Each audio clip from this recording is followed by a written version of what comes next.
Untuk desain kursi depan dia, owner dah tambah cover leather dan desain dia pun agak cantik juga.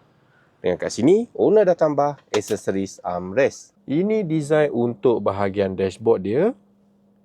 Datang dengan multi-function steering, function auto cruise, dengan mileage dia 15,600 sahaja. Untuk infotainment dia, owner dekat Jepun dah tukar skrin dia. Dan bila masuk reverse, kereta ni dah datang dengan reverse camera. Dengan bahagian atas ada digital e-mirror yang owner Jepun tambah. Sama juga dengan aksesoris kat dashboard ni.